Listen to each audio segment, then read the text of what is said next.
Многим компаниям нужны временные сотрудники на неполный рабочий день. Например, для выполнения сезонных работ или в период отпуска основного работника в летнее время. Соискателям такие вакансии не особо интересны, а вот для школьников в летнее время этот вариант самый оптимальный, чтобы занять свое свободное время. Подробности в материале корреспондента Якутия-24 Дмитрия Тымырова.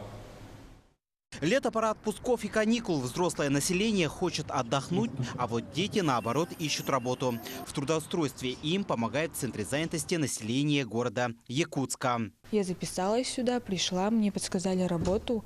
Я пришла на эту работу, и вот я нашла себе работу, и сейчас вот с сегодняшнего дня я начинала уже работать. И таких ребят, желающих работать в летнее время, сотни. Сейчас вот у нас порядка 600 детей стоит.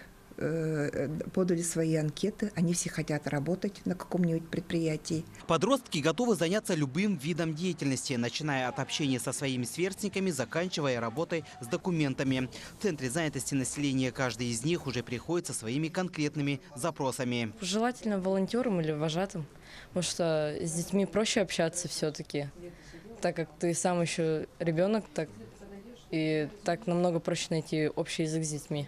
Ежегодно в рамках муниципальной и республиканской программ столичный Центр занятости населения организует трудоустройство подростков. В этом году на эти цели выделено более 5,5 миллионов рублей. В первом полугодии у нас работу нашли через Центр занятости 513 несовершеннолетних граждан. На летний период мы хотим охватить большее количество детей.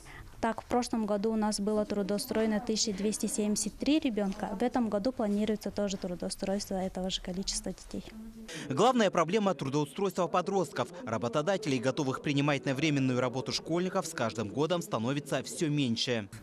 Ну, это, конечно, связано с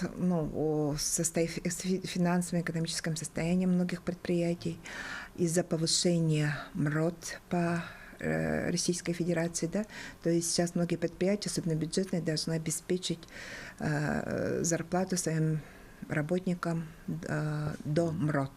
Проблема тем актуальнее, что летняя подработка детей – это не только способ научить школьников трудиться, повышать их ответственность, а для многих семей это еще важное подспорье для увеличения бюджета. Дмитрий Тымыров, Джилустан Иннокентьев, Якутск.